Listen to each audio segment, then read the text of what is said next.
Hello everyone, welcome to Winnie's Educare. Today I am going to take a poem written by Shirley Toulson, and the name of the poem is A Photograph. Let's read something about the poetess. Shirley Toulson was born on 20th May 1924 in Henley-on-Thames, England. She had a huge passion for writing and was greatly influenced by her father, who was a writer too. She secured a BA in literature from Brockenhurst College in London. Shortly she took writing as career, but also served as the editor for many magazines in meantime.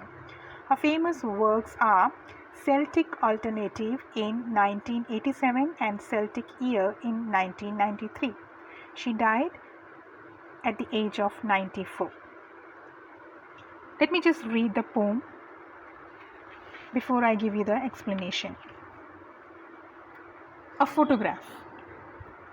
The cardboard shows me how it was when the two girl cousins went paddling, each one holding one of my mother's hands, and she, the big girl, some 12 years or so. All three stood still to smile through their hair at the uncle with the camera. A sweet face, my mother's, that was before I was born. And the sea, which appears to have changed less, washed their terribly transient feet. Some 20-30 years later, she would laugh at the snapshot. See Betty and Dolly, she would say, and look how they dressed us for the beach. The sea holiday was her past, mine is her laughter. Both writhe with the labored ease of loss. Now she has been dead nearly as many years as that girl lived, and of this circumstance there is nothing to say at all. Its silence silences.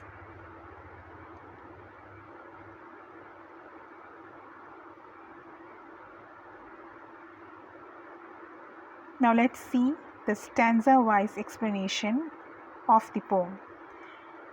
The cardboard shows me how it was when the two cousins went paddling. Here, paddling means walking in the water. Now, poetess Shirley Toulson has written this poem as a tribute to her mother. She takes out a photograph which was stuck on a cardboard. In the olden days, the photographs or the albums were stuck in cardboards. Okay, so cardboard refers to the photograph, and in that photograph the poetess found her mother, who was 12 years old at that time, with her mother's two cousins. Both of the cousins were standing on both the sides of her mother, holding her mother's hands. They were having a very good time at the seashore. They had come there with their uncle. She is termed as big girl because she was the eldest among them. She was just 12 years old, though among them she was the eldest. All three stood still to smile through their hair at the uncle with the camera. So when uncle came with the camera to take a photograph, all the three girls, they stood still without moving. But the air that was around the seashore was making their hairs fall on their face. Their hair was falling on their face, but they were standing still, and that's how the photograph was clicked. A sweet face, my mother's, that was before I was born. So when she looks at the photograph, the poetess is looking only at her mother, and she finds her mother's picture extremely pretty, beautiful. And she remembers that this photograph is of course taken when my mom was very young.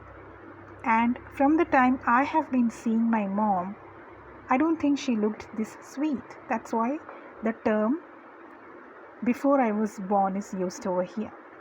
Okay.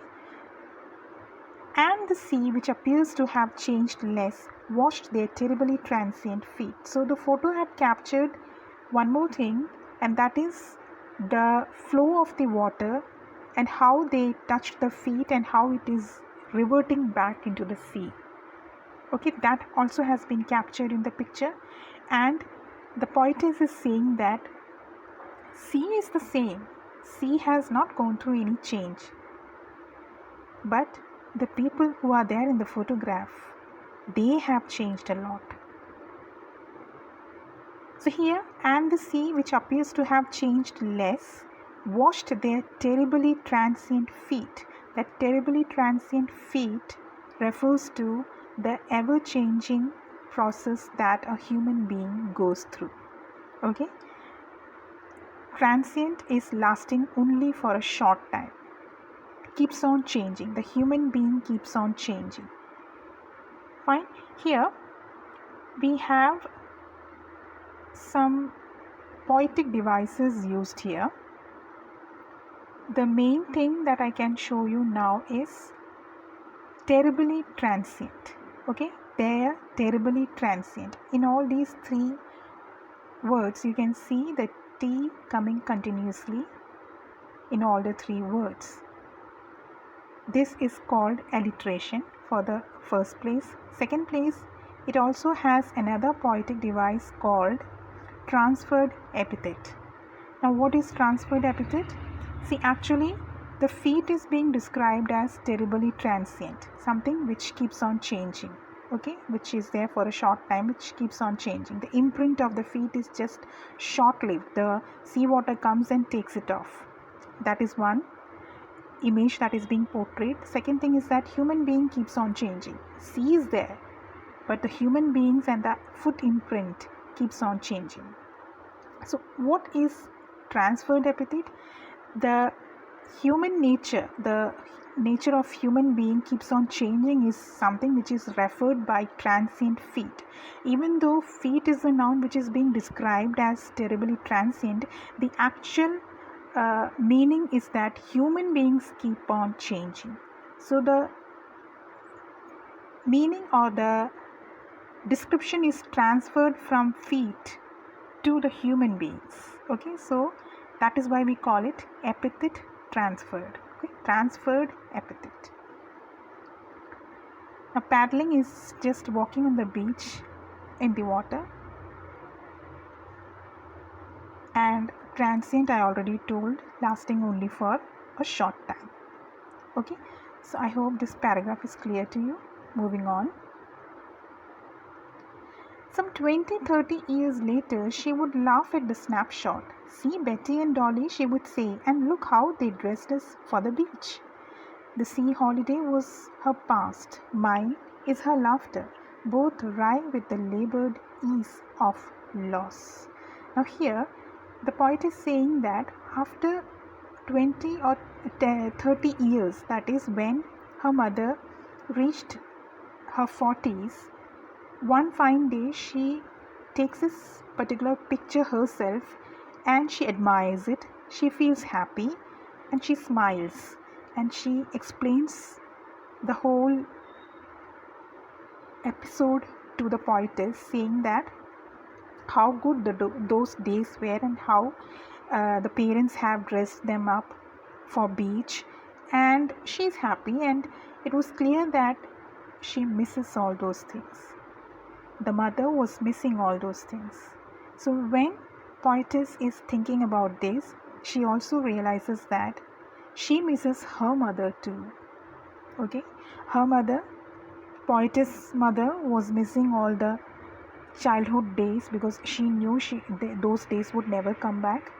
And on the other hand, poetess, when she was looking into the same picture, she was feeling bad because she misses her own mother. Both wry with the labored ease of loss. Both of them are disappointed and dejected over their loss. Because why the poet is saying mine is her laughter? Because the poetess' mother is no more now. So she misses her. Both rhyme with the labored ease of loss. Mother was sad because she missed all those summer holidays which were spent on the beach.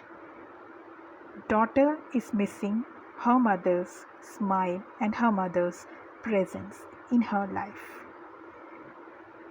So both of them are finding it difficult to accept the loss. But then they have to accept it because there is no other way. The life moves on. The life goes on. Okay? You have to see the usage of labored ease. Labored is difficult.